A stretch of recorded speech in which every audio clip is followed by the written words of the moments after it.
Assalamualaikum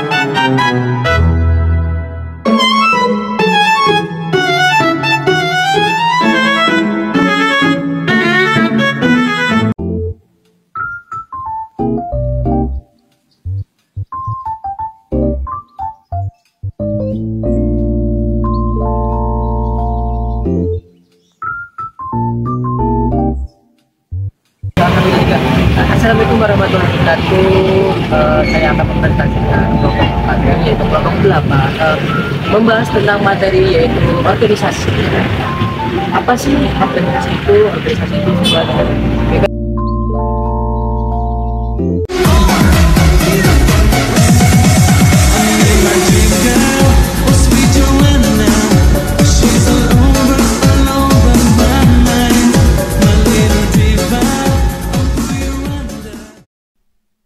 Assalamualaikum warahmatullahi wabarakatuh. Di sini saya akan menjelaskan apa sih organisasi itu.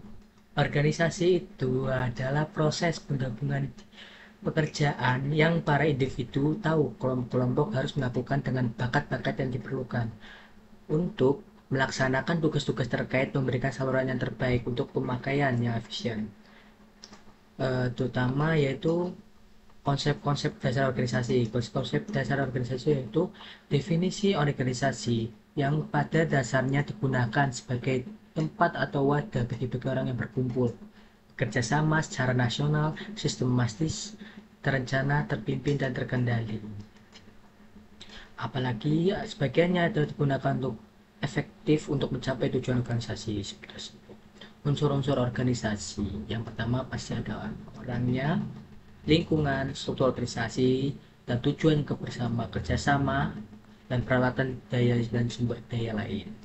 Fungsi-fungsi organisasi secara umum yaitu sebagai wadah atau perkumpulan untuk bertujuan dan bekerja sama sebagai fungsi dan titik mati para personalnya, yaitu komunikasi dalam organisasi. Yaitu definisi komunikasi organisasi pengertian yaitu menurut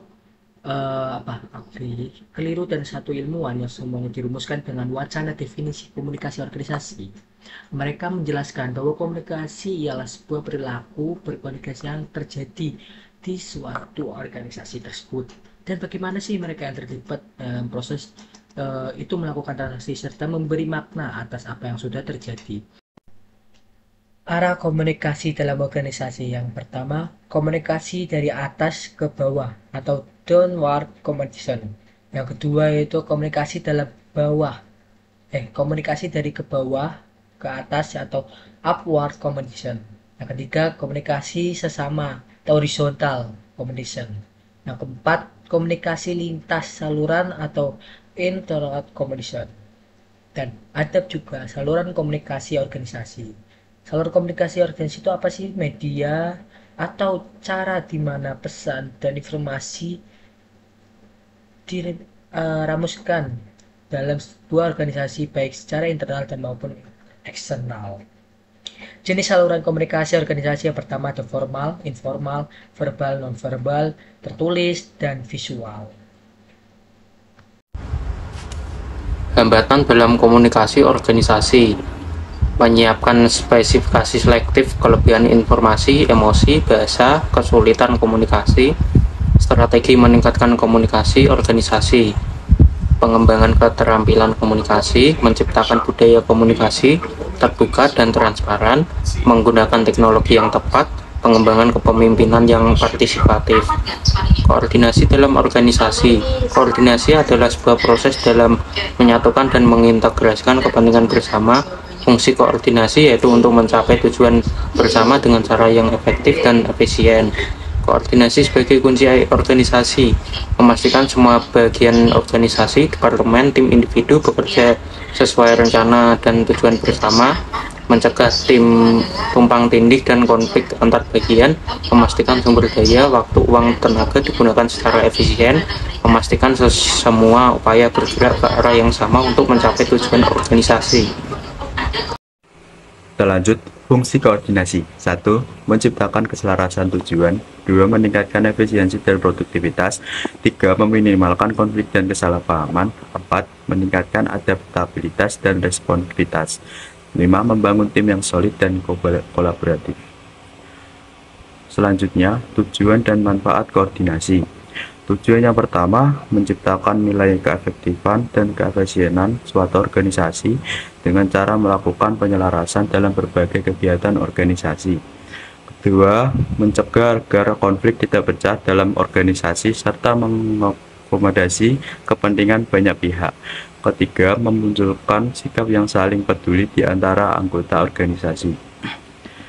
Manfaat koordinasi yang pertama, mencegah munculnya penilaian negatif di antara anggota dan departemen.